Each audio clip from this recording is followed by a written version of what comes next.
berada dalam rumah Allah Ta'ala. Mudah-mudahan perkongsian kita pada pagi ini dapat menjadikan kita lebih dekat dengan Allah Subhanahu Wa Ta'ala dan menjadikan hubungan baik kita dengan Allah Ta'ala terus berkekalan.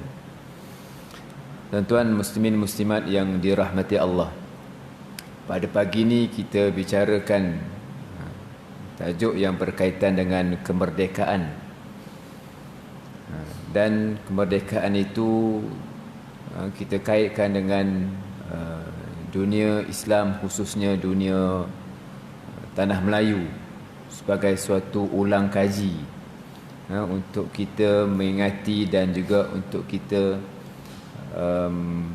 mengenal pasti kelemahan-kelemahan yang berlaku dalam kalangan umat Islam zaman-zaman terdahulu, supaya menjadi sempadan dan teladan kepada kita dalam berhadapan dengan suasana politik dan ekonomi kita sekarang dan masa akan datang. Tuan-tuan yang dirahmati Allah, sebagai mukadimah kita pada pagi ini, bila kita bicarakan berkaitan dengan kemerdekaan, merdeka ini bererti kita inginkan kebebasan. Kebebasan ini merupakan suatu yang diinginkan oleh semua manusia. Tak ada manusia yang ingin berada di bawah tekanan ataupun di bawah otoriti orang lain. Biasanya manusia ingin bebas untuk bertindak, bebas untuk memilih, bebas untuk membuat keputusan. Tetapi dalam Islam, tuan-tuan, kita tidaklah bebas sepenuhnya, kerana kita terkait dengan peraturan dan agama Allah Subhanahu Wa Taala. Kita, walaupun kita inginkan kebebasan, tetapi kita terikat dengan hukum hakam agama yang menjadikan kita sebagai seorang hamba Allah Subhanahu Wa Taala. Hamba-hamba ni ialah kita mengikut perintah Tuan lah, hamba. Kalau kita Tuan, kita boleh bertindak ikut suka kita. Tetapi kalau kita sebagai seorang hamba, tentulah kita perlu untuk mengikuti segala perintah daripada Tuan. Dan kita orang Islam, apa yang kita mahukan, tuan-tuan, ialah menjadi hamba Allah Ta'ala, bukan menjadi hamba kepada makhluk. Menjadi hamba kepada Allah Ta'ala, bukan menjadi hamba kepada manusia. Menjadi hamba kepada manusia ni sebagai suatu perhambagaan yang menggambarkan bahawa kita tidak merdeka. Kita tidak merdeka. Kita mahukan kebebasan dalam erti bebas daripada perhambaan kepada manusia, kepada perhambaan kepada Allah Subhanahu Wa Taala. Inilah yang disebutkan oleh Panglima Tentera Islam. Apabila ditanya, kenapa kamu datang ke Rom? Dan dia menjawab, dia kata, innallaha ba'athana, Allah Taala mengutuskan kami, linukhrija min ibadatil ibad ila ibadatillah, supaya kami dapat membebaskan hamba, membebaskan perhambaan daripada menyembah kepada manusia, kepada menyembah kepada Allah Subhanahu Wa Taala. Tuan-tuan yang dirahmati Allah, kita taat kepada mak ayah ni, tuan-tuan. Kita taat kepada mak ayah bukan sebab dia mak ayah kita. Kita taat kepada bos di tempat kerja kita bukan sebab dia adalah bos di tempat kerja kita. Kalau dia sebab mak ayah, kan, maka tentunya orang, ada ibu bapa yang mengabaikan anak, mungkin anak tadi tak perlu untuk menghormati ayahnya lagi. Tetapi tuan-tuan, kita menghormati ayah, taat kepada ayah. Yang pertama, kerana itu adalah perintah Allah Ta'ala. Itu adalah perintah Allah Ta'ala. Perintah Allah Ta'ala ni bermaksud ia merupakan suatu yang memberikan pahala di atas perintah tadi. Kalau taat disebabkan oleh dia adalah mak ayah, barangkali kuranglah pahala. Kalau barangkali tak ada pahala pun kalau dia hanyalah itu adalah ayah saja. Tak mengaitkan taat itu dengan perintah Allah Ta'ala. Oleh kerana itulah tuan-tuan, sebagai contoh yang mudah untuk kita faham bahawa kita taat kepada mak ayah bukan sebab hanyalah dia mak ayah sahaja, tetapi dia adalah perintah Allah Ta'ala yang menyebabkan kita wajib untuk mematuhi perintahnya, mengikut kata-katanya, walaupun barangkali ada perkara yang dia buat perkara yang tak baik kepada kita, tetapi kita terus untuk berbakti dan berbuat baik kepada mak ayah kerana dia adalah perintah Allah Ta'ala. Dan yang kedua, barangkali dia adalah jasa-jasa yang dia buat. Dia membesarkan kita, dia beri makan, dia berbuat baik, maka itulah yang menyebabkan kita terus berbakti kepada mak ayah. Begitulah juga tuan-tuan kepada perkara-perkara yang lain, semuanya kita kaitkan dengan perintah Allah Subhanahu wa taala. Tuan-tuan yang dirahmati Allah, bila kita bercakap tentang soal penjajahan kepada dunia Islam, ayat yang kita perlu baca dalam memahami penjajahan ini ialah ayat dalam surah An-Nasr, surah Idza Ja. Orang Melayu ni dia kena sebut surah Idza Ja, dia cepat faham. Cepat ingat. Kalau sebut surah An-Nasr, dia tak berapa ingat apa surah An-Nas. Apa surah Idza Ja tuan-tuan? Surah yang kita selalu bacalah. Bismillahirrahmanirrahim. Idza jaa nasrullahi wal fath. Apabila datang pertolongan Allah Ta'ala dan pembukaan kota Mekah. Tuan-tuan, dalam sejarah Islam kita namakan sebagai Al-Fathu. Fathu ini bermaksud pembukaan. Apa maksud pembukaan? Pembukaan ini bermaksud negara Islam apabila pergi menyerang negara-negara yang lain, dia tidak memperhambakan masyarakat ataupun orang yang berada di negara berkenaan. Tetapi masyarakat Islam, tentera Islam, dia cuba membebaskan perhambaan di kalangan manusia sesama manusia, penindasan-penindasan yang berlaku, dan mengajak semua manusia beriman kepada Allah Ta'ala dan menghentikan perhambaan sesama manusia. Oleh kerana itu Islam menamakan sebagai Al-Fathu, pembukaan, bukan penjajahan. Kalau kita tengok di negara di penjajah-penjajah barat, kita namakan sebagai jajahan, penjajah.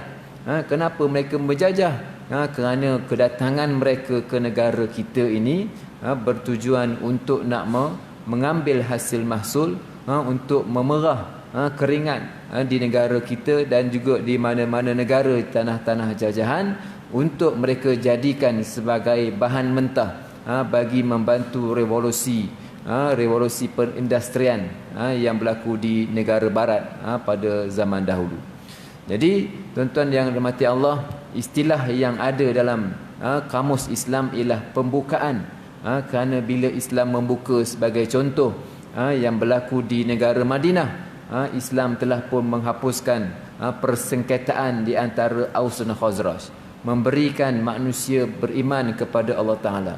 Begitu juga Islam bila menjajah, bila pergi ke menyerang Rom dan Parsi, menyerang di Spain ataupun di semenanjung Iberia, dia menjadikan negara-negara itu menjadi maju, menjadi membangun, dan membebaskan hubungan antara perhambaan antara manusia sesama manusia dengan membebaskannya menyembah Allah Subhanahu wa taala.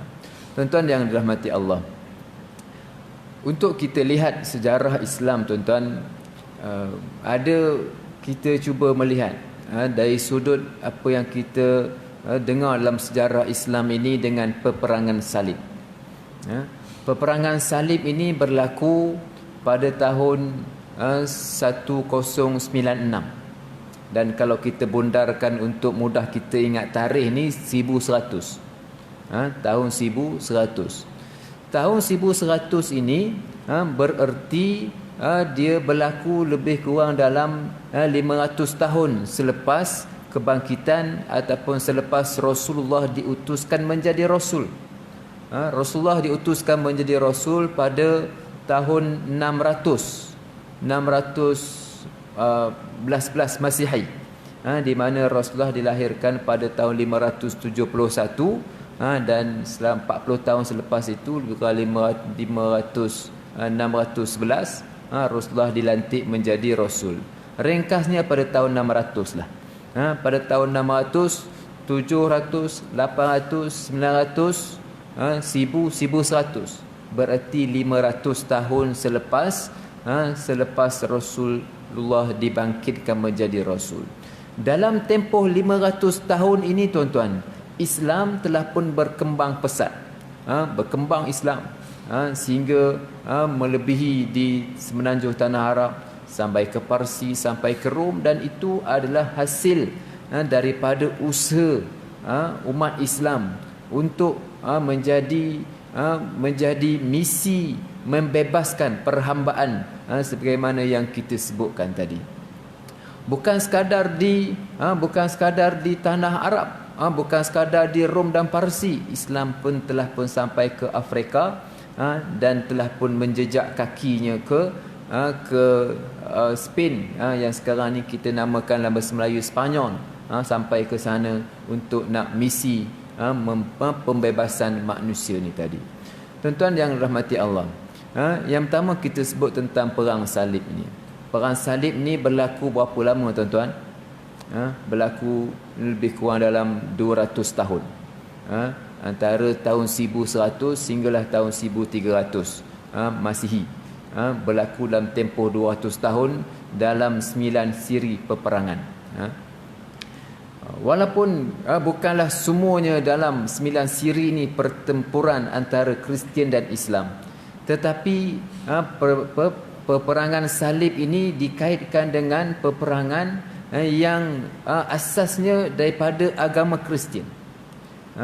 Yang asasnya, salah satu daripada pihak yang penting dalam perang ini ialah di kalangan orang Kristian, yang mempunyai misi politik dan agama untuk membebaskan manusia mengikut agama mereka lah.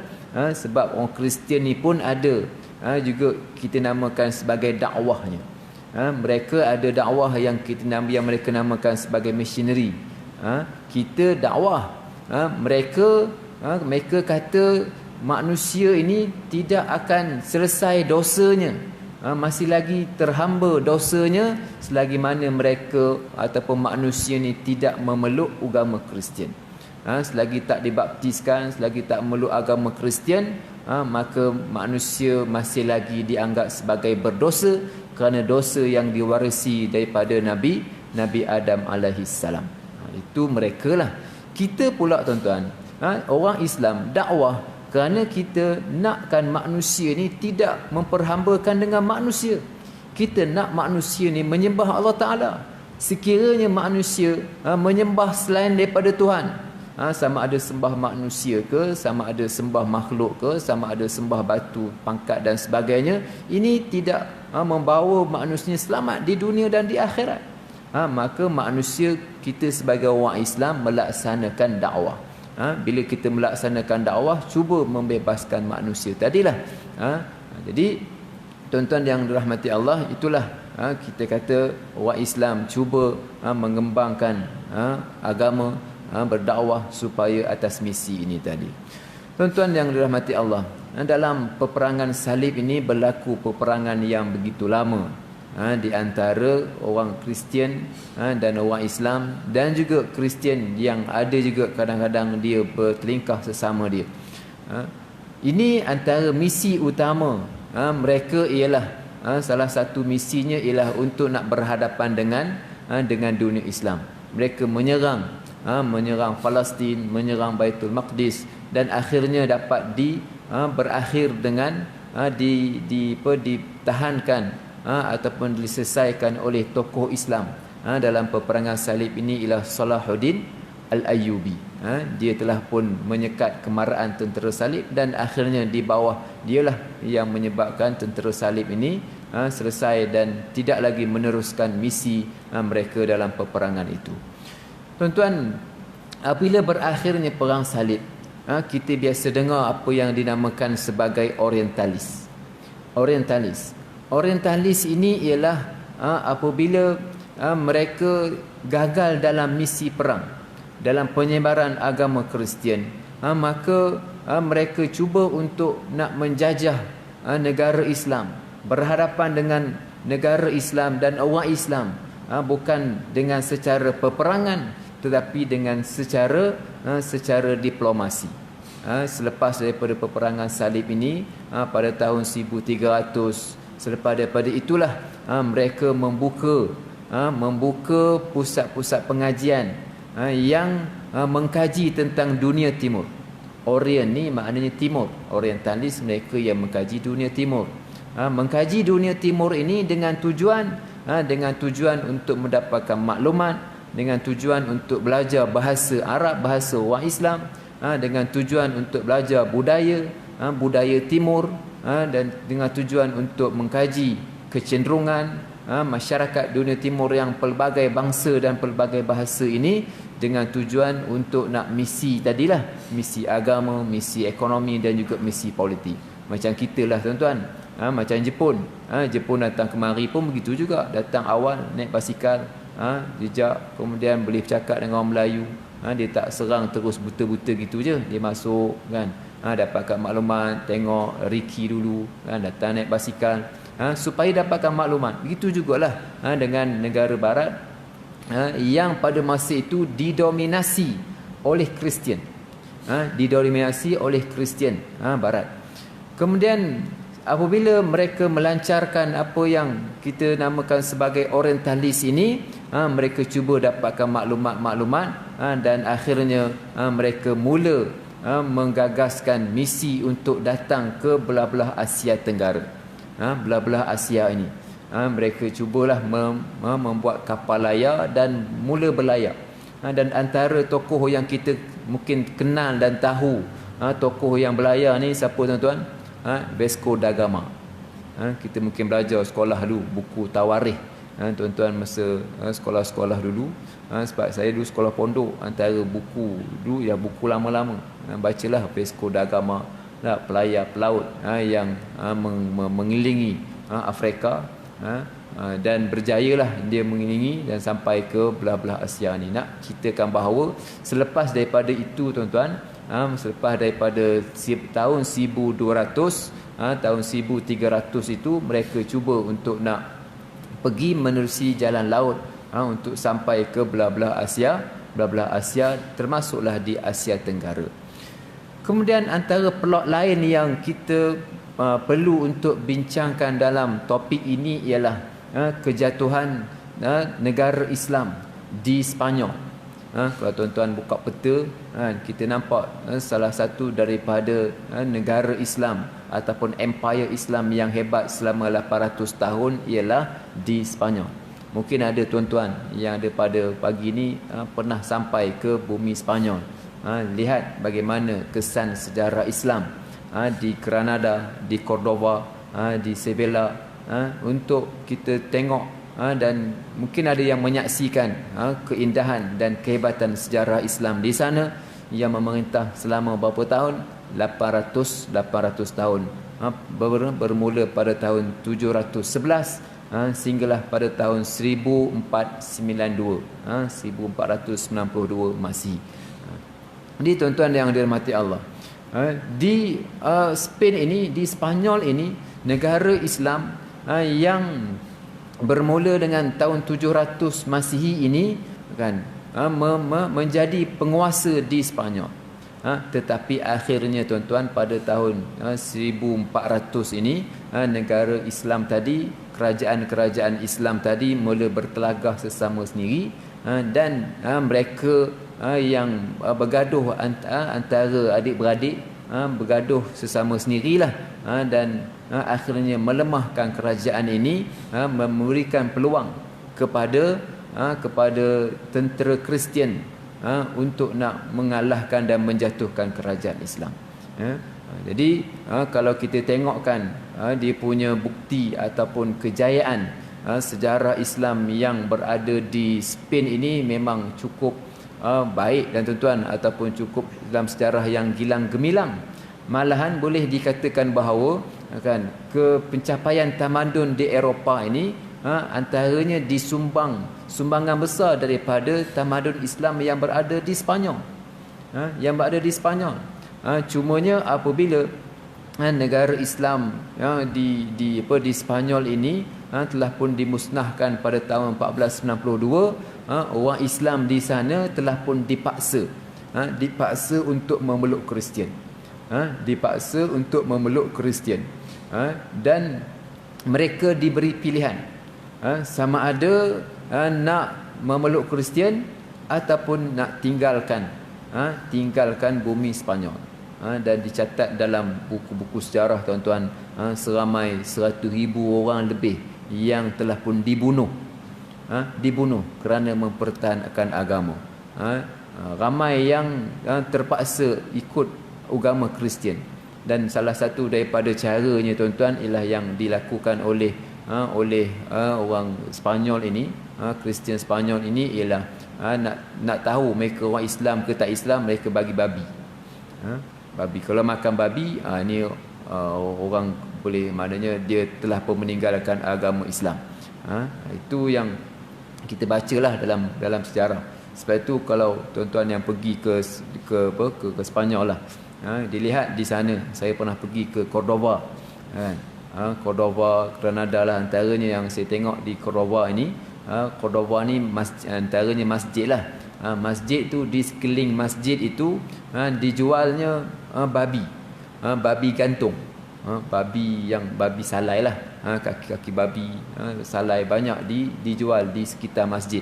Babi yang maknanya dia punya premium quality lah kan, babi-babi salai ni. Dan bila saya buka sejarah, saya tengok Google, saya tengok bahawa itu antara salah satu daripada cara untuk mereka menghalau orang Islam dulu. Orang Islam dulu, kalau kau makan babi ini kita dah anggap tak Islam lah. Kalau tak makan, paksa tak makan, ini masih lagi orang Islam, maka hendaklah dibunuh. Itu yang berlaku. Sebab itu akhirnya pada tahun 1600 negara yang gilang gemilang menjadi sebuah negara Islam, empire Islam di Spanyol ni, akhirnya semua menjadi Kristian. Orang Islam sama ada menjadi Islam secara tersembunyi kan, ataupun melarikan diri. Sembunyi ni nak semayang tak boleh, apa pun tak boleh kan, makan terpaksa makan benda-benda yang haram, ikut agama lain, memang diancam orang Islam di sana, yang menyebabkan mereka terpaksa convert menjadi agama Kristian. Dan itulah yang dilihat berlaku di Spanyol pada tahun-tahun berkenaan. Tuan-tuan yang dirahmati Allah, selepas daripada itu tuan-tuan, tahun 1500 ataupun tahun 1492 ni tadi, selepas daripada itu kita menyaksikan pelaut-pelaut ini dan juga penjajah-penjajah ini mula datang ke belah-belah Asia Tenggara. Datang ke Asia Tenggara. Di tanah Melayu ni pada tahun 1511, Portugis telah pun datang. Negara Islam pada masa itu tuan-tuan, mereka di belah Spanyol ni hanya sampai Spanyol, tak sampai habis sampai ke Portugal. Dia tak sampai kepada Portugal. Kalau sampai pun mereka taklah sampai nak menjajah negara. Barcelona, kita tahu Barcelona ni kelab bola lah tuan-tuan. Saya pernah sampai ke Barcelona. Hanya Islam bertapak situ dalam 40-50 tahun sahaja. Walaupun Islam di Spain ini dalam tempoh 700-800 tahun, Islam di Sepanyol dalam 50-60 tahun sahaja, tak lama. Kerana dia dekat dengan Perancis dan jauh daripada pusat di Cordoba dan Granada. Jadi kalau gitu maknanya nak sampai ke belah-belah Portugal ni tak sampailah. Ataupun kalau sampai, tak sampai memerintah negara. Dan Portugal ini antara negara Islam, negara Kristian yang kuat pada masa itu. Tuan-tuan, bila Portugis lah, orangnya Portugis, dia datang ke negara ataupun ke belah-belah Asia Tenggara ini. Dia datang tuan-tuan membawa misi keagamaan. membawa misi keagamaan. Dia mula datang ke tanah Melayu kita pada tahun 1511. Pada tahun yang sama ataupun yang berdekatan dengan itu, dia telah pun datang juga ke Indonesia. Sebelum Belanda datang, Portugis datang dulu ke Indonesia, ke Pulau Maluku. Portugis datang dulu, barulah Belanda datang pada tahun 1600. Barulah tahun 1500 lebih, saya lupa tarikh ini. Tuan-tuan, selepas daripada itu jugalah tahun 1522, orang Sepanyol Ferdinand Magellan datang ke mana pula? Datang ke Manila. Manila ni dulu adalah negara Islam. Manila ni dulu Filipina lah. Sekarang ni Filipina lah, dulu dikenali dengan nama Manila. Ataupun negara Islamnya dulu dipanggil dengan Fi Amanillah. Fi Amanillah. Kita sekarang ni Manila. Asalnya dulu dikuasai oleh orang Islam dengan nama Fi Amanillah. Sebab itu kita berubah namanya dengan nama Manila. Bila orang Portugis datang dan orang Sepanyol datang, dan akhirnya menjadikan misi mereka sangat berjaya di Filipina, sehinggalah Filipina ni menjadi negara Kristian yang ada pada hari ini. Ringkasnya tuan-tuan, apabila yang berlaku kepada dunia Islam ini selepas, dan khususnya di belah-belah Asia Tenggara ini, misi mereka datang selepas kejatuhan kerajaan Islam di Sepanyol. Selepas kejatuhan kerajaan Islam di Sepanyol, mereka mula datang ke belah-belah Asia Tenggara. Misi mereka dah selesai di Sepanyol, dan mereka teruskan usaha untuk menghapuskan umat Islam di Sepanyol, menghalau umat Islam, dan mereka terus pula datang ke belah Asia Tenggara ini, termasuklah khususnya di negara kita lah. Di negara kita antaranya Portugis. Orang putih bila pula datang tuan-tuan? Orang putih datang pada tahun 1600. Mereka ni terlambat sikit. Datang pada tahun 1600, mula menjejak di India. Selepas di India, barulah mereka datang ke belah-belah Asia Tenggara. Belanda pun terlewat sikit daripada Portugis. Tetapi mereka, sama ada Belanda, sama ada Portugis, sama ada orang putih ni, semuanya dengan misi keagamaan, misi ekonomi, dan juga misi perluasan kuasa politik mereka. Tujuan yang paling utamanya ialah nak menyumbang kepada revolusi perindustrian, di samping misi keagamaan.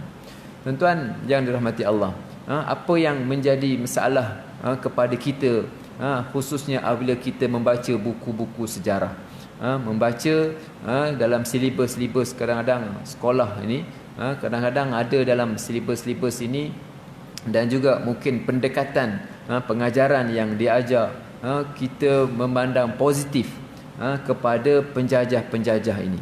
Baguslah mereka datang, Ustaz, sebab kalau orang putih tak datang ke negara kita ni, tak maju,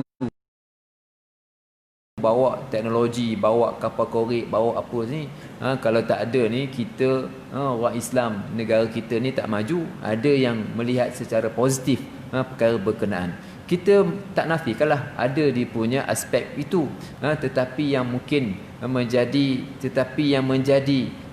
perhatian kepada kita ialah negara-negara Asia Tenggara ini diperah, diambil hasil mahsulnya, dan dibawa, dan kita hanya diperhambakan sahaja. Tuan-tuan yang dirahmati Allah, Portugis datang menjajah kita selama berapa ratus tahun tuan-tuan? 30 tahun. 130 tahun Portugis menjajah kita. Dalam tempoh Portugis datang menjajah kita ni, kan, kita tidak menolak kemungkinan, dan kita merasa yakin bahawa apa yang ditinggalkan oleh kerajaan Islam dan empayar Islam Melaka yang terakhir di bawah Sultan Mahmud Shah, mesti ada istana. Kalau tak ada istana pun mesti ada tempatlah untuk Sultan, sebagai satu istana tempat kemasyhuran Sultan. Takkanlah sebuah empayar Islam tak ada masjid, mesti ada masjid, kan? Dalam tempoh di bawah pemerintahan sultan-sultan Islam di Melaka pada masa dahulu. Tetapi tuan-tuan, apabila kedatangan Portugis ini, tempat-tempat Islam masjid-masjid itu juga dengan istana-istana ini diroboh dan dibina di atas tinggalan istana ni tadi, kota yang mereka namakan sebagai kota Formosa. Hari ini kita berbondor-bondor lah pergi ke Melaka untuk ke Bandar Heli dan melihat kota Formosa. Oh, bagusnya kita melihat bangunan-bangunan itu yang indah, ataupun bangunan sejarah itulah.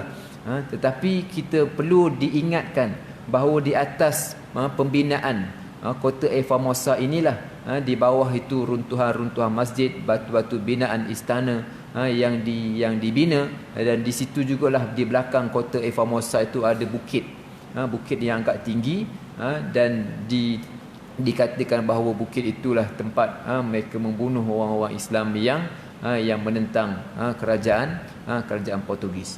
Jadi bila kita membaca sejarah, melihat kepada Portugis ni, kita melihat bahawa mengingati bahawa mereka datang menjajah dan meruntuhkan kerajaan Islam, meruntuhkan agama, dan akhirnya kita pula sudah-sudahnya mereka sebagai suatu dengan pandangan yang positif. Ini suatu perkara yang kita perlu ambil perhatian. Tuan-tuan yang dirahmati Allah, selepas daripada Portugis, selama 130 tahun kita didatangi oleh siapa pula? Oleh Belanda. Belanda menyerang Portugis. Selama berapa bulan? 5-6 bulan. Belanda menyerang Portugis dan berjaya menghalau Portugis dengan bantuan orang kita juga. Kan? Orang kerajaan Johor menyerang Melaka. Dengan dua bantuan ini, dengan dua serangan ini daripada kerajaan Johor dan juga kerajaan dan juga Belanda, berjaya mengusir keluar orang Portugis. Tetapi Belanda itu dikuasai oleh tetapi Melaka itu dikuasai oleh Belanda. Kerana Belanda telah pun sampai ke Betawi. Dulu namanya Betawi, sekarang namanya Jakarta. Sampai ke Jakarta, dan mereka di port yang besar mereka adalah di Jakarta. Dan mereka cuba memindahkan mereka punya pelabuhan ya, ataupun kemasyhuran Melaka sebagai pelabuhan yang terkenal ini, mereka pindahkan ke Jakarta. Kerana mereka banyak menguasai di Jakarta dan mengenakan sistem tanaman paksa kepada orang Jawa. Mengenakan sistem tanaman paksa kepada orang Jawa. Orang Jawa ni dikerah habis-habisan. Bekerja untuk menjadi hamba, bekerja bagi memberi hasil mahsulnya kepada semuanya. Orang Belanda ni bila datang ke tanah sampai buat sistem tanaman paksa ke belah-belah tanah Melayu, kan? Dan kita banyak sebut kesan sejarah Belanda ini yang kita mungkin tak berapa nampaklah kesannya. Tetapi mereka, tumpuan utama mereka ialah ke Indonesia, dan mereka cuba nak memadamkan Melaka sebagai pelabuhan utama, dan mereka membuat perjanjian dengan kerajaan Johor. Mana-mana kapal yang datang ke Melaka mestilah datang juga ke Jakarta, supaya mereka nak memasyurkan Jakarta sebagai pelabuhan. Dan akhirnya selepas 160 tahun, selepas daripada itu, pada tahun 1824 berlakunya perjanjian di antara orang putih dengan Belanda, di mana orang putih meninggalkan segala kepentingan mereka di Indonesia, dan orang Belanda meninggalkan segala kepentingan mereka di tanah Melayu, dan teruslah akhirnya orang putih terus menjajah tanah Melayu, khususnya selepas tahun 18 perjanjian antara Belanda dan Inggeris. Tuan-tuan yang dirahmati Allah, ini sikit sebanyak perkara-perkara sejarah yang kita mungkin perlu untuk ingatlah pada hari ini 31 Ogos untuk kita ulang kaji semula bahawa kita ni telah pun dijajah banyak oleh pelbagai penjajah, termasuklah Jepun yang akhirnya menjajah kita lah pada tahun 1941. Tuan-tuan yang dirahmati Allah, selama lebih kurang dalam 500 tahun penjajahan ini, bermula daripada tahun 1511, kita ambil 1511, 1611, 1711, 1811, 1911, 400 tahun. Sekarang ni 2020, 500 tahun. Dalam tempoh 400 tahun ni tuan-tuan, dalam tempoh 400 tahun ini, kita tak dengarlah cerita orang keluar agama. Kalau ada cerita pun mungkin kes-kes yang terjadi selama 400 tahun penjajah datang ke tanah Melayu. Yang orang Melayu bertukar agama, dan orang Melayu ni melihat takjub dengan barat ini, dengan kuasa-kuasa barat ini apabila barat bawa teknologi ke tanah Melayu. Bila barat bawa kapal korek, kan, orang Melayu pada masa itu terkejut. Kita kata terkejut beruk lah tuan-tuan. Tengok bila teknologi kapal korek ni, sebab orang Melayu ni mendulang je, kan. Bila orang putih bawa kapal korek, hebatnya orang putih. Begitu juga dengan bila orang putih bawa kapal api, bawa kereta api yang tak terfikir oleh orang Melayu, yang menyebabkan orang Melayu merasa rendah diri dan memandang orang putih dengan pandangan yang tinggi. Datang orang putih je, mana-mana Mak Saleh panggil sir, tuan. Tak siapa-siapa pun dipanggil dengan sir. Walaupun memang style mereka sir lah, tapi orang Melayu ni panggil tuan. Orang putih je tuan. Orang Melayu jadi hamba. Ini satu mentaliti. Kerana bila melihat orang putih bawa teknologi yang ada pada masa itulah. Dan sekarang ni pun kita melihat pun kita dijajah oleh teknologi. Penjajahan secara politik mungkin tidak menggoyahkan keimanan orang Melayu, tetapi penjajahan secara teknologi ini banyak merubah minda dan mengubah cara hidup orang Islam, dan akhirnya kita banyak terpengaruhlah dengan gaya hidup barat. Jadi tuan-tuan yang dirahmati Allah, antara kes yang terbesar yang berlaku dalam dunia Melayu ialah murtad siapa dia? Natrah. Murtadnya Natrah pada tahun 50-an ini. Dia merupakan anak orang Belanda yang dijaga oleh Abdul Kadir Adabi, kan. Kemudian dia bila dia besar nak dibawa semula pulang ke Belanda, dan ini menjadi kita kata kecoh lah di kalangan orang Islam pada tahun 50-an ini, kerana ada isu murtad. Seorang murtad kecoh orang Islam. Demonstrasinya orang Islam pada masa itu. Maknanya kan semangat agama yang ada pada orang Islam. Tapi bila datangnya teknologi, habis lebu, kan. Anak-anak kita terpengaruh banyak dengan gadget, modul, gadget dan sebagainya, kerana pengaruh teknologi yang memberikan kesan penjajahan yang cukup mendalam dalam minda. Jadi tuan-tuan yang dirahmati Allah, dalam tempoh 500 tahun ini, kita nak kata orang Islam bertukar agama, orang Islam mempunyai sensitiviti yang kuat. Pernah dulu orang putih buat sekolah school, Malacca Free School, kan. Kalau tak silap saya pada tahun 19 memandang prejudis terhadap sekolah-sekolah ini. 2-3 tahun je sekolah ini hidup, kemudian tutup kerana orang Islam tak suka, kerana sekolah ini nak membawa misi missionary. Tetapi tuan-tuan, selepas daripada itu, kan, orang putih buat sekolah-sekolah jugalah, sekolah Clifford, Methodist dan sebagainya. Kalau di Perak tu banyak sekolah-sekolah orang putih ni.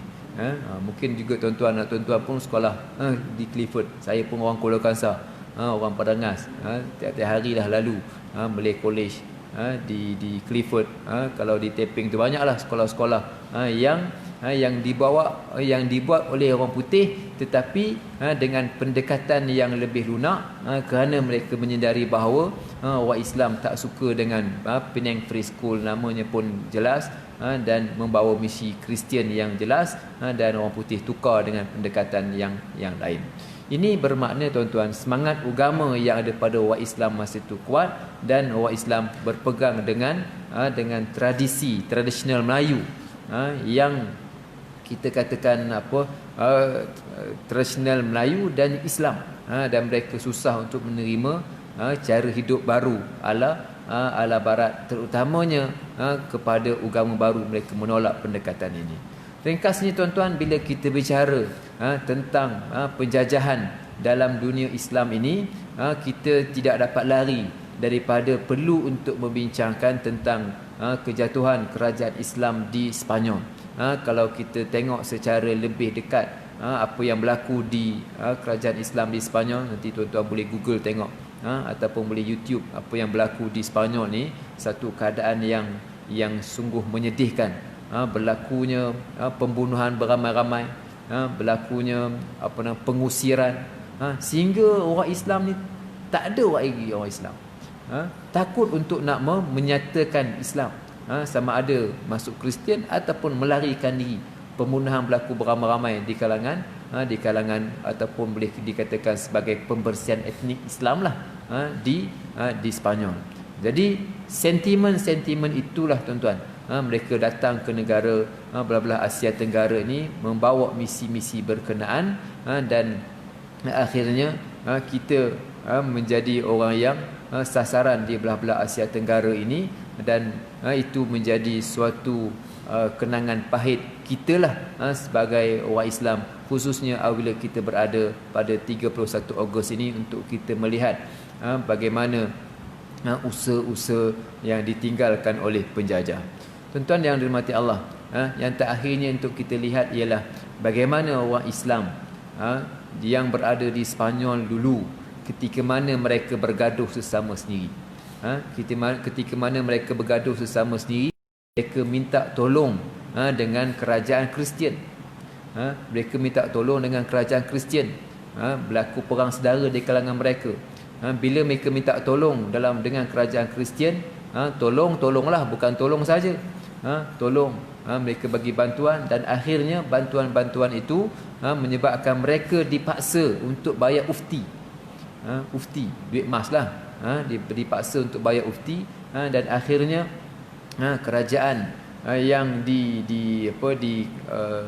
ketuai antaranya Castella dan juga Isabella.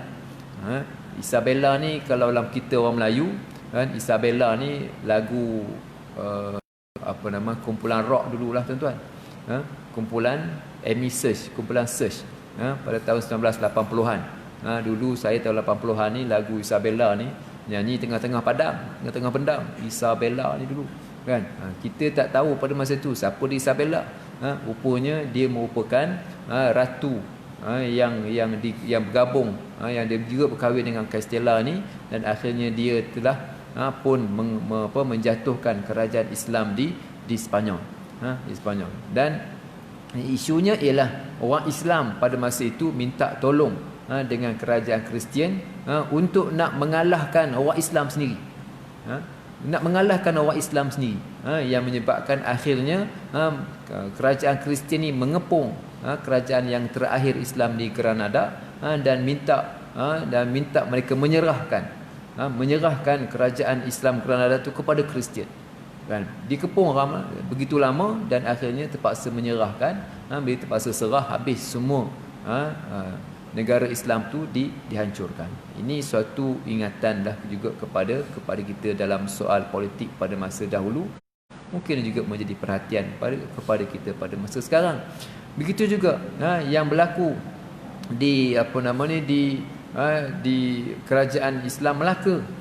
Kerajaan Islam Melaka yang memberikan